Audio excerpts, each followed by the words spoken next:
All right, so this video is going to be about feminist poems. Now, on yesterday, we did the feminist version of playlists and some popular or just a few slogans or sayings that a feminist might say as far as a comeback. Um, and on today, this morning, we're going to do um, just a quick reading on some poems that were written to inspire strong women. We want to keep. I want to keep the trend of how each one can teach one. I know we've heard that saying before. Um, and sometimes women get very creative as part of trying to hold their support group together, try to keep everyone engaged. When people kind of like don't get as enthused or they kind of seem to lose focus or not. I don't know, because we know that life happens and sometimes that can kind of unmotivate us. But we do have those strong women in groups that seem to always have it put together no matter what. They are always there to support their team. And then those who kind of falter out a little bit, you always have those one or two that will reel them in and get them right and get them back focused and motivated and just keeping the overall morale up. It's always good to have those few in any group, no matter if it's a feminist group. We did have our first mention of the first male, couple males that were, or that act as feminists that are huge factors in today's society, in today's world, life. We have men that are activists and mentors and really important leaders as well. I was going to include the men inside of my content, but I was like, I already kept it mainly focused on females. I don't want to deter that and take that away from what I've already created because we didn't start off with any males. So why would we, do that now towards the end of the book? Because I am about halfway through. So I'm going to stay true to what I started. I'm not going to, change things up because I feel like the flow is already a good flow, and I don't want to incorporate anything different because that's going to take away from what I've already put out. And it's important that us women, as strong women, uh, we stay strong and we don't deter our way of being for the lack of trying to make things more even toned or mellow things out. It's good to stay steadfast, but do it in a way, again, like I said, that's professional. We don't have to be, extra about it, but we do want to stay firm in what we are trying to portray or what we're trying to do. That's what a strong leader does. They don't bend or conform to try to make someone else feel, like, oh, I should, do this to try to make someone feel a little bit better. No, I mean, we can still portray and get our point across and still be genuinely happy about it and do it in a way where it is seen as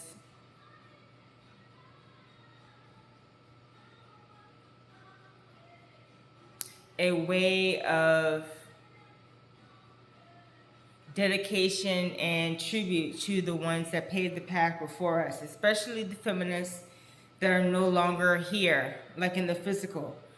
And I will be reading one or two of those activists that have passed. I will be reading their poem because their poem is included into this series of poems that I'm going to read. Now, what I did, of course, I did a quick Google search because Google is like the best of the best when it comes to finding things out and learning the scope on things. Just make sure you give the credits because you always want to make sure that you don't say that you put in the work for something that you didn't do, especially if it's easy accessible and you're using it as an inspiration. You always want to make sure that you keep their accreditation. So I actually got this particular article from tckpublishing.com. And I will include their information inside this YouTube video because this will be going on YouTube. So I will include the website and who it was written by, which it was written by Kaylin Barron. I will include her information as well. So I'm going to go ahead and go into these 14 feminist poems to inspire strong women. We all need that we all need that support. We all need that reassurance sometimes, because sometimes life does happen. Sometimes things happen. Sometimes transitions happen in our lives where we kind of have to change up things, but yet we're still meant to stay confident, full of endurance, keeping that grit. I love a woman with grit. I might even do that definition later because grit is very important to have. And not everyone has it. So I'm going to go in with the first poem. And of course, we're going to start it off with Maya Angelou. She was one of the ones that I said was an inspiration that's no longer here with us. So we're, of course, going to give her dedication and shine a spotlight on her first because she was inspirational to a lot of people. And she had a voice on her. She had a very unique voice. So it's only right to start it with her. And Still I Rise is, of course, going to be the poem, if you guys haven't guessed it already. So Still I Rise was written by the iconic Maya Angelou in 1978. I didn't realize it was written that long ago. That's a long time ago. It companions womanhood, sexuality, and rising above oppression, as we see in this excerpt. So I'm going to go ahead and read it. Still I rise. You may write me down in history with your bitter, twisted lies. You may trod me in the very dirt, but still like dust I'll rise. Does my sassiness upset you? Why are you beset with gloom? 'Cause I walk like I've got oil wells pumping in my living room. And they don't have the full poem, so I'm going to click on the full poem here so I can read it. It was only an insert. So now we're really going to read it. All right. So Still I Rise by Maya Angelou. You may write me down in history with your bitter, twisted lies. You may trod me in the very dirt, but still like dust I'll rise. Does my sassiness upset you? Why are you beset with gloom? 'Cause I walk like I've got oil wells pumping in my living room. Just like moons and like suns, with the certainty of tides. Just like hopes springing high, still I'll rise. Did you want to see me broken, bowed head and lowered eyes, shoulders falling down like teardrops, weakened by my soulful cries? Does my haughtiness offend you? Don't you take it awful hard, 'cause I laugh like I've got gold mines digging in my own backyard. You may shoot me with your words, you may cut me with your eyes, you may kill me with your hatefulness, but still like air I'll rise.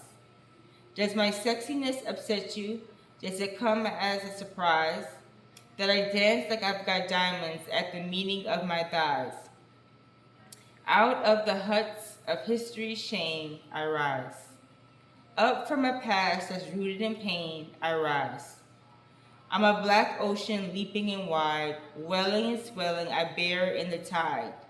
Leaving behind nights of terror and fear I rise. And to a daybreak that's wondrously clear I rise. Bringing the gifts that my ancestors gave, I am the gift and the hope of the slave. I rise, I rise, I rise. Perfectly said. I love it. And I'm going to do just a small little break, and then I'm going to go into the next one because we have 13 other poems that we're going to read. So I'm going to take a break in between each one just to clear up my throat and then get some water. And I do have my lemon tea that I'm going to steep in a few so that way I can keep my voice nice and clear and crisp, so that way we are able to understand what I am saying. So just a brief pause.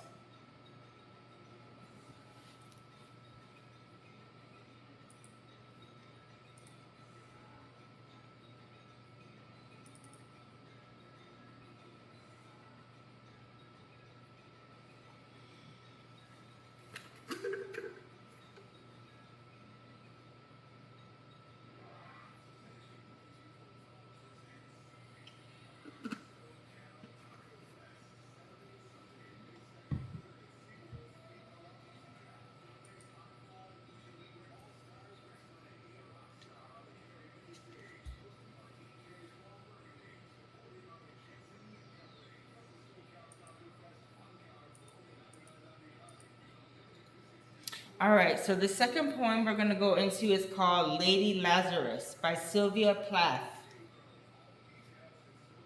I don't think I've ever heard of this one, but we're going to read it. So let me do, just like I did with Maya Angelou, a little bit of a briefing on what it's about. So Lady Lazarus was written by Sylvia Plath in the fall of 1962, so another old one. In it, she references two near-death experiences from her youth. One a swimming accident, the other an attempted suicide. Now let me stop here. Now I'm going to share this story with you guys because I haven't shared this story. This is very relatable to me because I've had quite a few near-death accidents, one being a swimming accident. A lot of people don't know that, but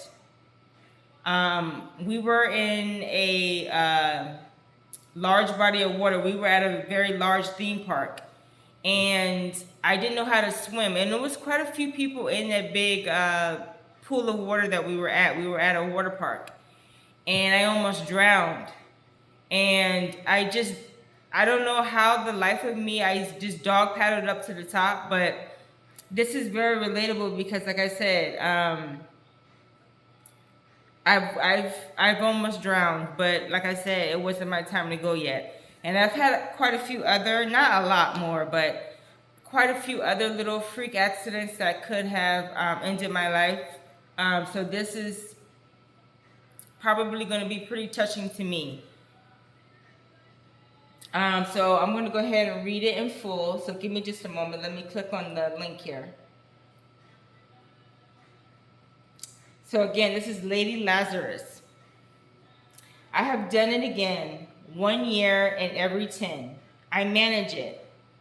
A sort of walking miracle, my skin, bright as a Nazi lampshade. My right foot, a paperweight, my face a future's fine, jewel linen. Peel off the napkin, oh my enemy, did I terrify? The nose, the eye pits, the full set of teeth, the sour breath will vanish in a day. Soon, soon the flesh, the grave cave 8 will be, at home on me. And I, a smiling woman, I am only 30, and like the cat, I have 9 times to die. This is number 3. What a trash to annihilate each decade. What a million filaments the peanut crunching crowd shoves in to see. Them unwrap me hand and foot, the big strip tease. Gentlemen, ladies, these are my hands, my knees. I may be skin and bone, nevertheless I am the same, identical woman. The first time it happened, I was 10. It was an accident. The second time I met to last it out and not come back at all, I rocked shut. As a seashell, they had to call and put the worms off me like sticky pearls. Dying is an art, like everything else. I do it exceptionally well. I do it so it feels like hell. I do it so it feels real. I guess you could say I've a call. It's easy enough to do it in a cell. It's easy enough to do it and stay put. It's the theatrical. Come back in broad day to the same place, the same face, the same brute. Amused shout, a miracle that knocks me out. There is a change, or there is a charge. For the eyeing of my scars, there is a charge. For the hearing of my heart, it really goes.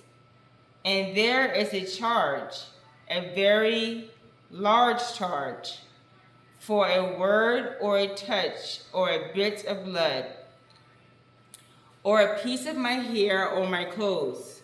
So, her doctor, so, her enemy. I am your opus, I am your valuable, the pure gold baby that melts to a shriek. I turn and burn. Do not think I underestimate your great concern. Ash, ash, you poke and stir. Flesh, bone, there is nothing there. A cake of soap, a wedding ring, a gold filling. God, Lucifer, beware, beware. Out of the ash I rise with my red hair, and I eat men like air. I don't know how I feel about that. It was a little bit of everything in there. Now, there is a lot of similarities. And it's funny, y'all, because this is probably my favorite poem now. It's weird, but I like it because I can relate to a lot of the stuff in it. And I feel like I should read it again, but I don't want to take away from the time of reading the other poems. So again, y'all, read that for yourself. It's really interesting, and it's touching for me because I can relate to a lot of the stuff that it said. And the way it was worded was kind of like offsetting a little bit, but nevertheless, it's offsetting like me, so it makes perfect sense. So again, that was Lady Lazarus by Sylvia Plath, if you guys want to go back and read it. So a brief pause, and then I'm going to go into the third poem. And again, this is found from poetryfoundation.org. And then who wrote this article is going to be, hold on a second, let me go back. So Kaylin Barron wrote this. And again, the website is tckpublishing.com for those who want to follow along.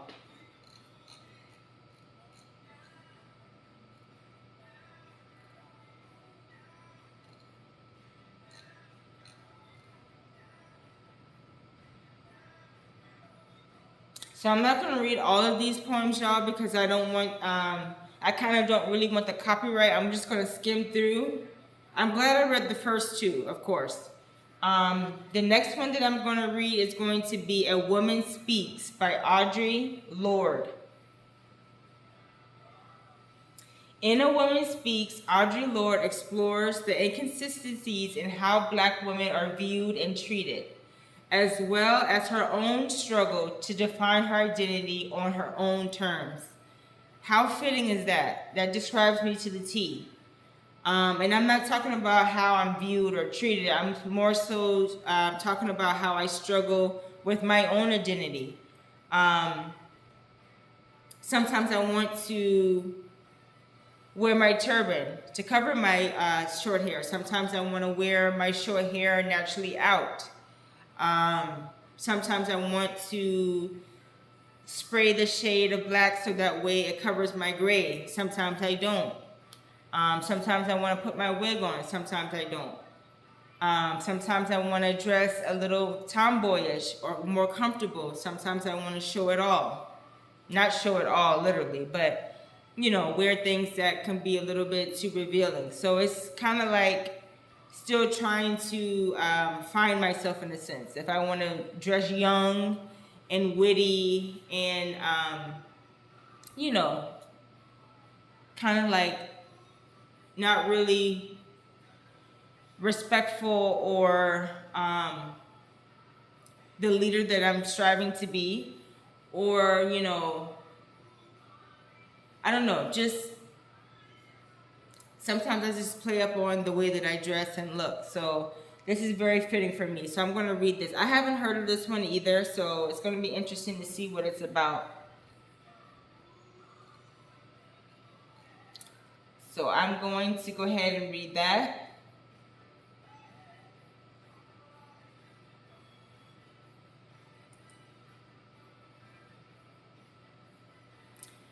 So again, it's called A Woman Speaks. Moon marked and touched by sun, my magic is unwritten. But when the sea turns back, it will leave my shape behind. I seek no favor untouched by blood, unrelenting as the curse of love, permanent as my errors or my pride. I do not mix love with pity, nor hate with scorn. And if you know me, look into the entrails of Uranus where the restless oceans pound. I do not dwell within my birth nor my divinities, who am ageless and half grown, and still seeking my sisters, witches in Dahomey, wear me inside their coil cloths as our mother did mourning. I have been woman for a long time. Beware my smile. I am treacherous with old magic and the noon's new fury. With all your wide features, promise, I am woman and not white. So again, the way the wording is a little bit off-putting a little bit, but I still can get the messages from within. And I think sometimes us as darker colored women, we sometimes do get in our head a little bit. And we're so fixated on what we can fix and what's different in us than from others versus just trying to just work with what we have and play up on the good assets that we have. Just not being worried about what somebody else is doing, what somebody has on, their futures and comparing it to ours, you know, just getting in our head. And I think that's another big thing of why there's always that comparison. And when we work on loving ourselves for who we are already, that's half the battle. Okay, so next I'm going to read Fire by Nikita Gill. This seems interesting. So it says, Fire by Nikita Gill might just be the pep talk to end all pep talks, reminding women that when someone tries to take advantage of us, we must show them what the hell looks like when it wears the skin of a gentle human. So I'm going to mark this for kids not to listen to this because I just said what the hell, and we don't want kids to hear what the hell. So just be mindful that I'm going to do my due diligence and put this as a video for kids not to listen to. So if a child does happen to run across this video and listens to it after I marked it for them not to, just kind of be mindful. And hell is not a bad word. It's just for protections of myself. I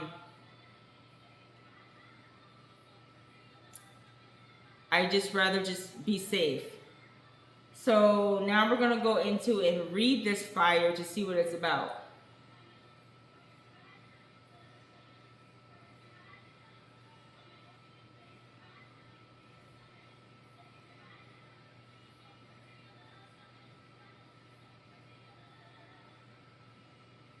Okay, so it says, a lot of people must be looked up this one because the account got suspended, but I'm still able to look at it. All right, so it says, and let me hurry up before it goes away. So it says, remember what you must do when they undervalue you. When they think your softness is your weakness, when they treat your kindness like it is their advantage. You awaken every dragon, every wolf, every monster that sleeps inside you, and you remind them what the hell looks like when it wears the skin of a gentle human. I'm going to read that again because that was fiery. Like, I like it. It's definitely giving a strong, bullheaded woman who is in her power. Like, maybe fragile on the inside a little bit, but we're working on it. We can turn that fragile sense of being into, or we can morph that into not only, we don't want it to be like strong to the point where, like, basically we can build that or have that little girl grow up finally. That's a good feeling when we slowly see and feel ourselves starting to mature. Especially when we're at a certain age where it's beneficial to finally start, taking care of ourselves more and being that responsible adult that we should have always been.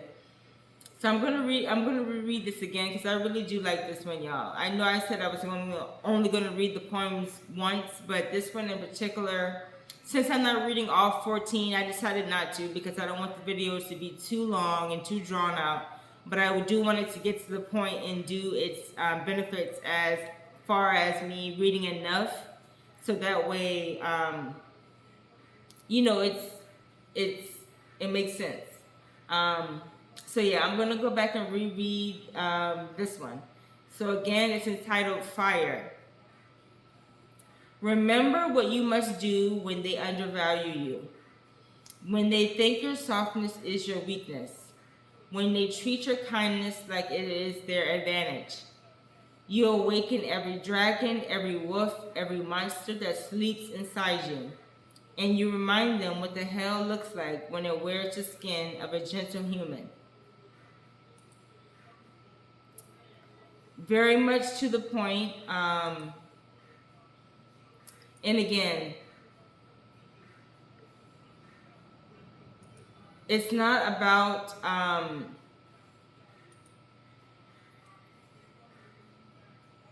being a bitch or trying to undermine someone. It's just about nice people can be, real strict as well. But like I spoke on yesterday, we can do it in a point where, or in a manner where we're still respectful. Um, and we must know to always remember to keep that grace and to keep those boundaries afoot, so that way we don't get out of character. That's what a real woman is like. She's very poised, and she knows how to handle stuff that may make her upset in a way where it's professional, like Beyonce, should I say, because we all know that, and I hate to use her as an example, but she's a good example because of what she's endured, and she still keeps composure. She doesn't really say, or she doesn't say anything at all, really, about any like past rumors or anything like that. That's why she's such a top figure. And it sucks for me because I actually used a lot of her music. So I know she was one of those artists that was really kind of like, I mean, it's pretty self-explanatory. So I've got a lot of work to do. And now I'm going to pick one more before I end this video.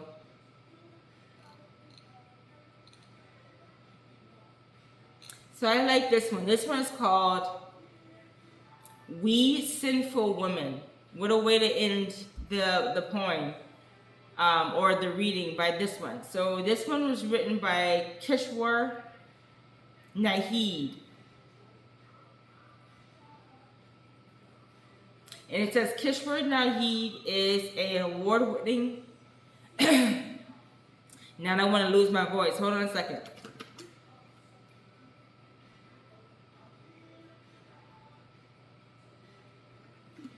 All right, I think we're good now. All right, so the last one that I'm going to read again is called We Sinful Women by Kishore Naheed. Kishore Naheed is an award-winning feminist poet from Pakistan. In We Sinful Women, she describes women who are resistant to society's expectations. This is a great way to end the reading because one of my feminists that I used was from Pakistan. It all ties in together, and I didn't even know. I just decided to read it based on the title. But I'm glad that everything is correlating and it's finally starting to make sense, and it's not kind of like all over the place. I still have some work to do when it comes to my content, but I'm glad that the little things, day by day, you know, is starting to come together. So I'm going to go ahead and read this one. And this one will be the last one of the poems that I'll read for right now, or for today, because I don't think I'm reading any more poems today, except for when I do my morning reading poems. My book of poems, or it's actually not poems, it's book of prayers, and that is for us service members, and I'll be doing that shortly. I'm actually going to let my voice rest a little bit before I go into that one, because my voice is already trying to tell me that you're doing too much, meaning you're talking too much. I need another break. So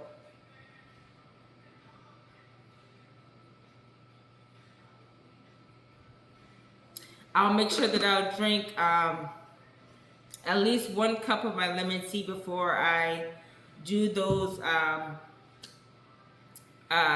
continue on with those book of prayers. All right, so now we're going to get into We Sinful Women by Kishore Naheed.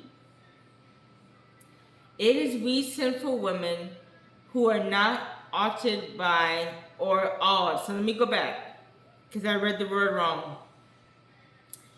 So we sinful women. It is we sinful women who are not awed by the grandeur of those who wear gowns. We don't sell our lives, we don't bow our heads, we don't fold our hands together. It is we sinful women, while those who sell the harvest of our bodies become exalted, become distinguished, become the just princes of the material world. It is we sinful women who come out raising the banner of truth, up against barricades of lies on the highways. We find stories of persecution piled on each threshold. We find that tongues which could speak have not been severed. It is we sinful women. Now, even if the night gives chase, these eyes shall not be put out. For the wall which has been raised didn't insist on how raising it again. It is we sinful women. We are not awed by the grandeur of those who wear gowns. We don't sell our bodies, we don't bow our heads, we don't fold our hands together. Now I'm going to reread that, this time with clarity, because it's short and it's simple, but it has a message.